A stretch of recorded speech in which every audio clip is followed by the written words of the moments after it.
السلام عليكم ورحمة الله وبركاته. بسم الله الرحمن الرحيم. إن شاء الله waxaa sii wadi doonaa talo bixinta caafimadeed ku saabsanad soomitaanka. Maanta waxaan ka hadli doonaa xanuunada joogtada ah, cudurrada joogtada ah ama kuwa ku raagay iyo soonka. Hore waan uga soo hadalnay soonka iyo caafimaadku jirku u leeyahay oo waxaa darsigeena hore aan kusoo qaadan kaas marka wixii faahfaahin siduu ugu fiican yahay maskaxda, dheefshiidka, wadnaha, difaaca jirka, waxaas dhan xaggan aan kaga soo hadlay marka xagguu qofka ugu laaban karaa wuxuu qofka ka faa'iidi karo. Marka maanta waxaa rabay inaan ka hadlo cudurrada joogtada ah ama chronic disease. Cudurradaas si dhibka u keeni karto qofka hadduu sooman yahay iyo maxaa loo baahan yahay hadduu qofka soomi karo, hadduu rabo inuu soomo waxyaalaha looga baahan yahay in uu ka warqabo. Midka ay kayset thyroid afinish lagu dhahaa. Waxaa jira marka arrimo iskaga mid yihiin cudurrada joogtada ah ama xanuunada joogtada ah guud ahaan in laga warqabo. Kow waxaa in la xasuusto bukaan kasta isku mid ma aha. Waxaa laga yaabaa qofka inuu leeyahay wadne xanuun laakiin isku mid ahayn iyaga kale kala darajo ah oo qofna aad u xanuunaya wadnaha oo cudurrada aad u faafay cudurka, qofna waxaa bilaaw yar. Marka isku si ma loo fiirinayo bukaanka. Marka markasta waxaa la fiirinaa bukaanka noocee waaye, yacni xanuunkan hayo noocee waaye xanuunka, aad mu u daran yahay mise waxaa waaye waa mid oo khafiif oo fudud. Ku dadaal cuntada suxuurta intaadan soomin ka hor, markasta ku dadaal inaad cunto dheelitiran cuntid. Ilaan qofka intaasoo saacad u sooman yahay inuu marka helo nafaqo ku filan oo ahayn hal nooc kala inuu cunin ama cunto Soomaaliyeed oo saliidda ku badan misaas kaleeto inuu iska ilaaliyo. Sidoo kaleeto afurkan inuu noqoto oo ah cunto dheelitiran. Biyaha inuu ku dadaalo maadaama uu qofku qalalaya markuu sooman yahay, jirku wuxuu isku dayayaa in uu biyaha ku hayo jirka. Marka saas darteed qofku markuu sooman yahay ma ka imaanayso kaadi badan ma ka imaanayso maadaama jirku wuxuu isku dayayaa inuu haysto biyahaas inuu ilaashado. Marka wuxuu ku ridayaa qaleel ku ridaa qofka. Saas darteed markuu afuro qofka inuu biyaha ku dadaalo. Biyahan waxaa fiican inuu hadduu ku dari karo xataa dhib haddii u keensanaynin cusbo yar hadduu ku darsado maadaama cusbadaas waxaa waaye jirka ku haynaya biyaha oo si sahlan qofka ma uga baxayso. Sidoo kale waxaa waaye vitaminyaasha inuusan qofka iloobin, gaar ahaan qofka oo cudurrada joogtada xanuunadan oo joogtada chronic disease-ka qofka oo dhibaatadaas haysto inuu ku dadaalo maadaama saan soo sheegnay hadda biyaha kaleeto ka baxaa. Saasoo kaleeto nafaqa fiican hadduusan cunin uu ku yartahay cuntada inuu marka vitaminada ku dadaalo. D vitamin haddii noqoto, multivitamin oo kaleeto inuu kaleeto ku darsado biyaha markii uu kaleeto afuraayo ama markuu bilaabo markuu suxuranayo. Midda kale oo aad looga baahan yahay dadka xanuunada joogtada qabo waxaa waaye inay la tashtaan dhakhtarkooda, gaar ahaan dhakhtarkooda in la tashtaan oo la socda arrintaas. Daawooyinkiisa uu qaadanaa qofka ilaan laga yaabo 3-4 daawo hadduu qaadanayo siduu u qaadan karaa ma bedeli karaa waqtiga. Waxaas dhan inuu la tashto dhakhtarkiisa. Haddiisan marka uu awoodin inuu dhakhtarkiisa kala tashto anagu nala soo xiriiri karaa, waan kusoo qori doonaa insha Allah. Emailkeena hoose kusoo qorayaa, meeshaasaa nooga soo xiriiri kartaa. Wixii faahfaahin u baahan tahay insha Allah inta awoodno waan ku siin doonaa. Laakiin markasta waxaa la socotaa qofka mas'uulka ah waxaa waaye maadaama aan dhakhtarkaada anaka toos ku ahayn, qofka dhakhtarkaada kaleeto marka ugu dambeysa go'aanka ugu dambeysa gaarayo. Marka muhiim waxaa waaye inuu qofka la tashto dhakhtarkiisa uu la tashto. Sidoo kalena aad wuxuu fiican tahay inuu culummadana weydiiyo. Culummada maadaama ay garanayaan soonka qofkan cudurradan noocan aan leeyahay maxaa igula talinaysa. Taasna culummadan inuu weydiiyo, dhanka diinta inuu ka weydiiyo, dhanka caafimaadkana markay noqoto waxaa lagu qaadan karo daawooyinkiisa uu qaadana waxaas dhanna inuu weydiiyo dhakhtarkiisa, labada dhinacba inuu la tashto. Marka tan waxaa waaye arrimaha guud waaye oo iskagala mid yihiin cudurrada ama xanuunada joogtada ah. Tan marka waxaa waaye waxaan hadda inta ka guda gelaynaa xanuunka waa noocee. Xanuunka joogtada ah waa noocee marka. dhakhaatiirta saddex qayb u qaybiyaa marka.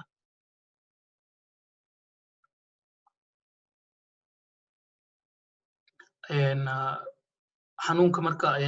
oo kaleeto xanuunka waa nooce kow waxa waaye ma kasii daraya horta hore hadduu xanuun kasii daraayo qofka isagoo sooman hadduu dareemayo inuu xanuun kasii daraayo madax xanuun wareer tabardarri waa inuu afuro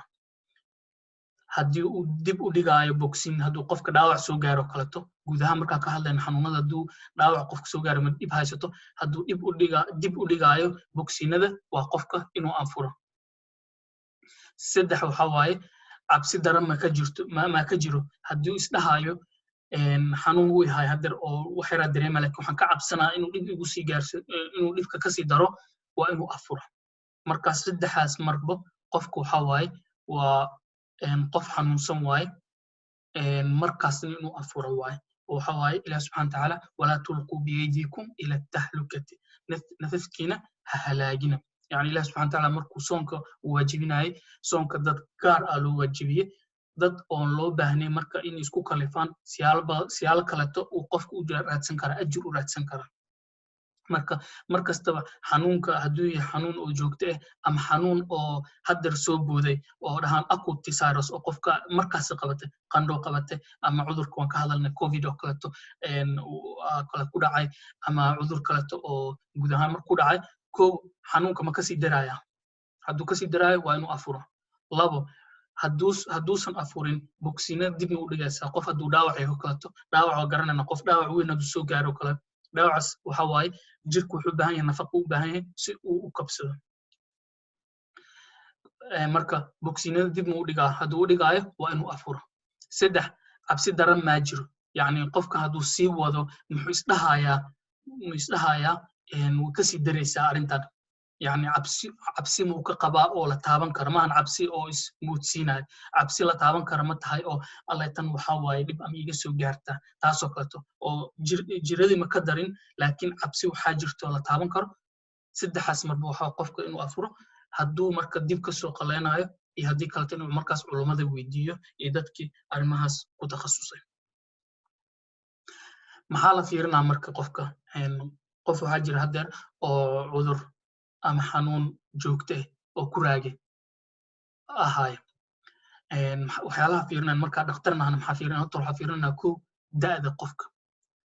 qof hadduu dhalinyaro yahay kaleto 30 40 50 hadduu yahay oo da'diis markaa fiirino qofka waxaan dhihi karnaa da ahaan wuu u soomi karaa oo awooddaas laga yaabo inuu leeyahay laakiin qof 65 70 80 uu gaaray da'daas isku si ma loo fiirinayo bukaankaas mar hore mala soomay xanuunka xanuun cusub miyaa hadeer oo weli isdheelitirin ama waxa waaye xanuunu mar hore la soomi jiray oo waxan isbedelin haddii marka tahay xanuunka xanuun oo joogto ah oo la soomi jirin oo la soomi karo wuu la soomi karaa marka haddiisan dhibaato kala keensan laakiin haddii tahay xanuun hadeer ku bilowday oo weliba lala tacaalayo oo daawooyinka hadeer lagu bilaabo oo la fiirinayobo in oo kaleto daawooyinkan sida ku noqonaa qofka markaas ma soomi karo midda kale fiirina waxaa xanuunka waa nooce xanuun kusoo raagay haddii tahay markaa ka hadlayna xanuunka ma raagay mise xanuun waa hadeer ku bilowday dhakhaatiirta waxay dhahaan 3 bil iyo wixii ka badan waxaa la dhahaa xanuun ku raagay waa qofkan waxaa la dhahaa chronic disease waaye markii 3 bil ka yar tahay waxaa la dhahaa xanuun waxaa waaye oo weli oo degdeg ah acute virus saas u kala qaybiyaan dhakhaatiirta marka xanuunkan waa noocee marka xanuun oo muddo dheer haymiya xanuunkan hadarana xubintee ka hadlaynaa maskaxda maan ka hadlaynaa wadnaha maan ka hadlaynaa beerka maan ka hadlaynaa marka xanuunka noociisa waa inaa fiirina saddex qaybe marka u qaybiyaan khatarta markii laga hadlayo khatar waxa waaye aad u daran riskiga aad u daran riskiga waxa waaye khatarta waxa waaye mid daran oo waa la taaban karaa mid la taaban karo qofka hadduu soomo dhibaato kasoo gaarayso iyo khatarta waa mid yar ama khatar dhexdhexaad waay saddexaasa marka loo kala qaybinaa markii qofka la fiirinayo cudurrada joogtada ah xanuunada joogtada markii la fiirinayo saddexaas qaybaa loo kala qaybinaa qofka bukaanka ama waxa waaye qatarta aad u daran tahay qatarta waa daran tahay ama qatarta waa mid hooseyso mid yar waaye ama dhexdhexaad waaye taasa marka lagu qiimeynaa hadda marka waxa uu gudagalaa guud ahaan muhiimadeedu waxa waaye inaan qofka markaan sharxayo cudurrada inaan si guud ahaan u dulmaro qofkii u baahan marka faahfaahin dheeri ah ama cudurkiisa ka shakiya oo noocee uu la tacaalaa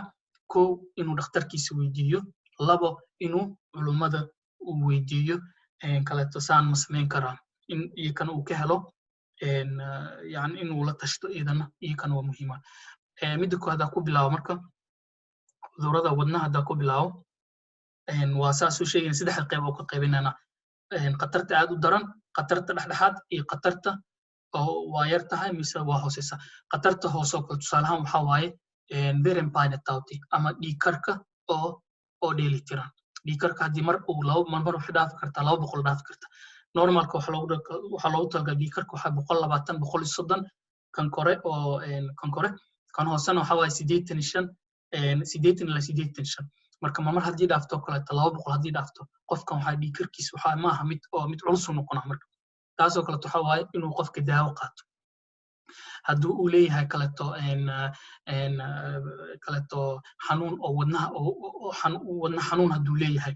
oo kaleeto oo dheelitiran oo mid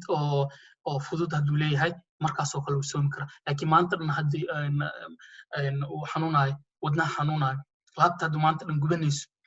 waxayba hadduu sameeyo markuu wax yar socdoba oo laabta oo xanuunayso oo xanuunka qofkaas kolma soomi karo ilaa maanta dhan daawo u baahan yahay sidoo kale mar waxaa dhacayso kaleeto wadnahoo kale hadduu bararo oo markaa si fiican dhiigga horu u soconayo markaasoo kale qofka ma soomi karo ilaa wuxuu baahan yahay maanta dhan daawo u baahan yahay marka markasta waxaan fiirinaynaa xanuunkan wadnaha noocee waaye mid fudud hadduu yahay oo kaleeto dhiigkar hadduu yahay dhiigkarka oo fudud waxaa laga yaabaa qofka markuu soomo in uu hoos u degabo dhiigkarka markaas kaleeto waxaa dhihi karnaa la soco Beren-Bine la soco dhiigga yani la soco markasta cabirka la soco haddii uu zaa'id uu kor u kacona inuu afuro qofka markaasna uu kaleeto sidoo kale u samayn lahay markuu qofka afuro cudurkan cudur joogto waayo suu samayn lahaa inuu culummada kala tashto ma kaleeto qof uu quudinaa mar kale muu soo qalaynaa inuu markaas fiiriyo haddii tahay marka wadna xanuun oo qofka haddeer operationa lagu sameeyey ama waxaa waaye ma wala filaa inuu soo bogsado oo wadna xanuunkan uu kasii darayaaba maanta dhan hadduu wax yar socdoba hadduu uu koro janjaro hadduu koro waxaa laabta xanuunayso qofkaas kolet ma soomi karo maanta dhan daawo u baahan yahay taas marka tusaalooyinka waxaa waaye cudurrada ama xanuunada wadnaha oo joogtada ah xanuunada sanbabaha waxaa ka mid ah oo kaleeto haddii astma oo kaleeto astma waxaa waaye yani neef mareenka oo xirmado qofkaasoo kaleeto haddii tahay mid fudud oo kale tahay qof uu la soomi karaa astmana daawooyinka astmada culimada markii ka hadleen waxaa waaye kan Ventolin kale kan furaayo taas ma wajibinayso soonka ma wajibinayso yani ma afurno qofkaas ma afuraayo oo uu isticmaali kala daawooyinkaas daawadaas u isticmaali karaa Ventolin daawooyin kale waxaa jirto laakiin isticmaali karin markasta waxaa la fiirinayaa noocay tahay daawada laakiin Ventolin maadaamay tahay bibiyo tahay taas qofka uu kaleeto isticmaali karaa asagoo sooman haddii tahay marka qofkan qof waxaa laga yaabaa inuu muddo dheer oo soo hayay jirooyinka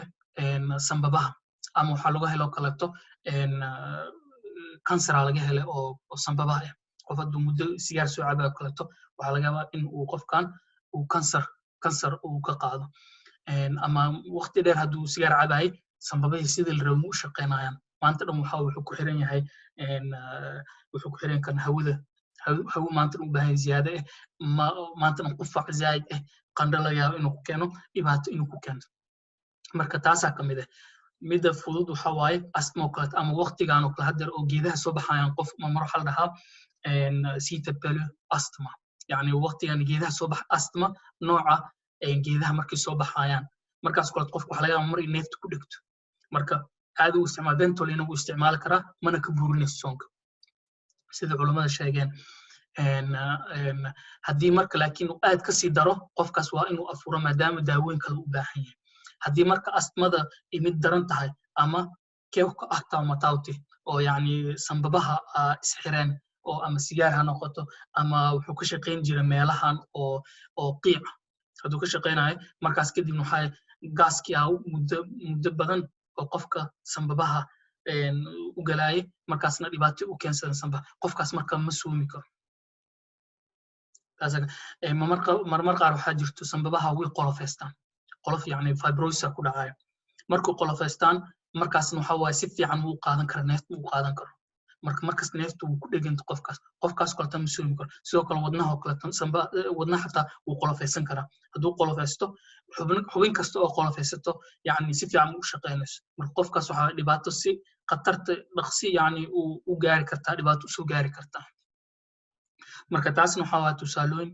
oo aan ka bixinayay soonka iyo xanuunada sanbabaha sokorta haddaa u imaano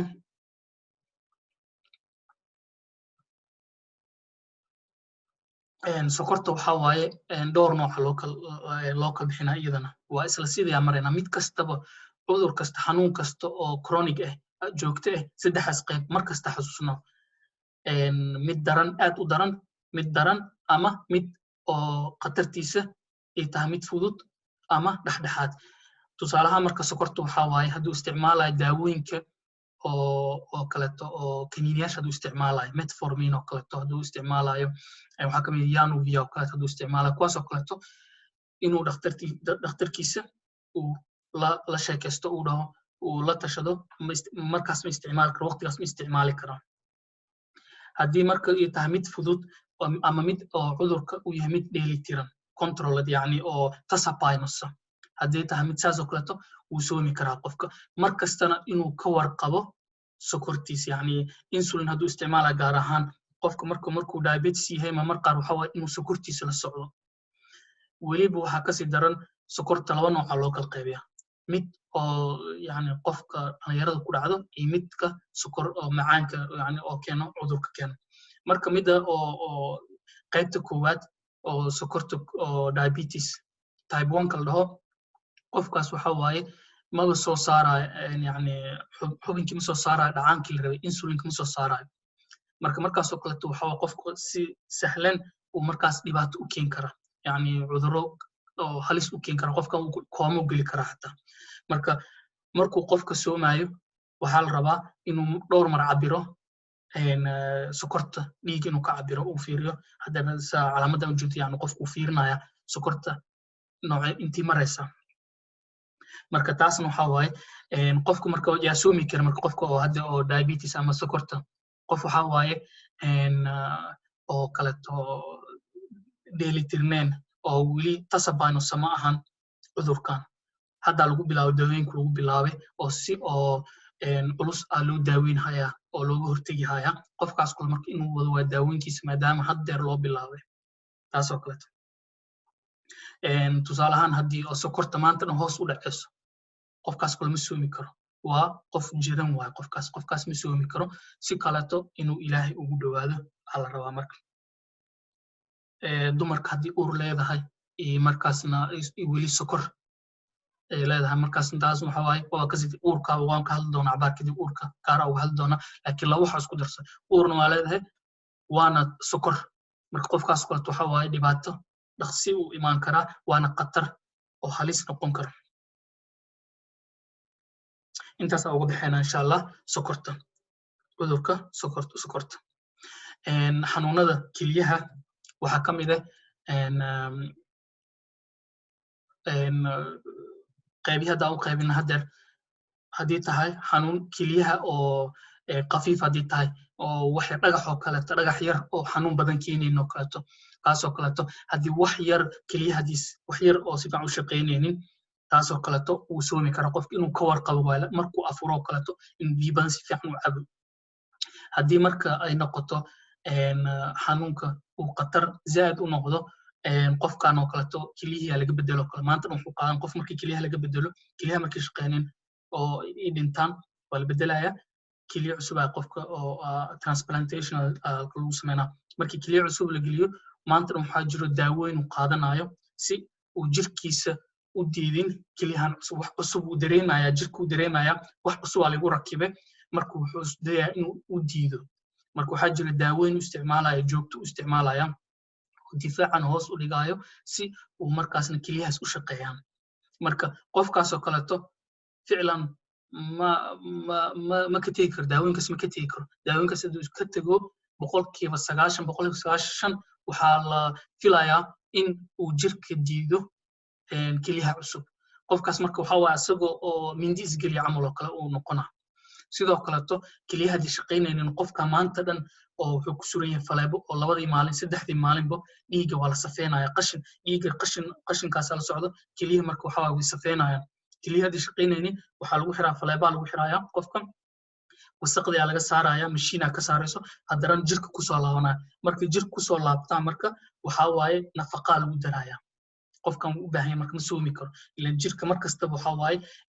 waxa lagu daraya electrolytes iyo waxyaalo oo vitamina iyo waxyaalo u baahan jirka lagu daraa markii uu jirka ku soo laabto dhiigga marka qofkaas maanta dhan mashiinkaas u baahan 2 maalin 3 maalinba waxa waaye in oo mashiinkaas u suro dadka waa garanayaan oo cudurkan hayo iyo kaleeto sidii ay sameeyaan marka inay la tashtaan dhakhaatiirtooda dadkaas marka waxa waa isbitaalka inay aadaan waa maalin soo joogayaan markii maalinta soo joogaan kadib ay ka soo baxayaan asagoo la fiiriyo qofkan suu yahay kaleeto marka noocaas kaleeto intaas loo kala qaybiyaa cudurka xanuunada keliyaha xanuunada maskaxda oo imaano 2 nooc marka dhihi karna maskaxda qofkan juga soo gaartay qofkan yani ma kaleeto ma soomi karo maadaama jugtaas oo daran soo gaartay waa furaya dib u ka sooma hadii oo markaas uu awoodo sidoo kale waxa kamid ah cuduradan oo Soomaalida oo aad looga hadlin ama laga xishoodo ama qayb loo arko waxa kamid ah cudurada oo kaleeto maskaxda qaybtan oo qofka yani walwala ku dhacay zaad oo kaleeto cabsi zaad ku dhacdeen uu isku u dhaxdarsamay buufisa ku dhacay waxyaalahaas dhan oo masenus kaleeto distunaysus waxyaalahaas oo kaleeto daaweyn loo isticmaalaa daaweyn loo qaataa daawooyinkaas marka qofku waxa way haduu ka tago marka daawooyinkaas haduu ka tago dib wuxuu keensanaysaa dhibkii hay walwalkii hay cabsida hay islaga in ka darto qofka meeshuu joogay oo muddo dhan lala soo qalato muddo dhan la soo waday 2 sano la soo waday oo hamar joojiyo haduu joojiyo daawooyinkaas dib u keensanaysaa marka daawooyinkan si gaar ahaan ma ka hadlin anaka Soomaaliya hadaan nahnay waana kaleeto wax loo baahan yahay runtii laga hadlo waana kaleeto qofka inuu la tashto dhakhtarkiisa haduu yareyn karo daawooyinkan haduu uu kaleeto ka tagi karo daawooyinkan ilaan daawooyinkan waxa waaye maskaxda kaleeto raad ku yeelanayaan qofka marka waxa waaye maadaama muddo dheer haduu soo qaadanayo daawooyinkan ka soo qaadsid waxa loo bilaabay sanadka hore loo bilaabay 11 bil soo qaadanayo haduu dhaho marka ma yani bishan soo ma qaadanay haduu dhaho hal mar yani darbiga yani waxa la dhahaa darbiga ku soo ekay yani hal mar joojiyo yani waxa laga yaabaa dib ka weyn inuu u keensato qofka marka inuu waxa la rabaa in uu la tashado dhakhtarkiisa arimahaas ku saabsan soonka iyo dumarka marka waxa waaye hadii noqoto uurka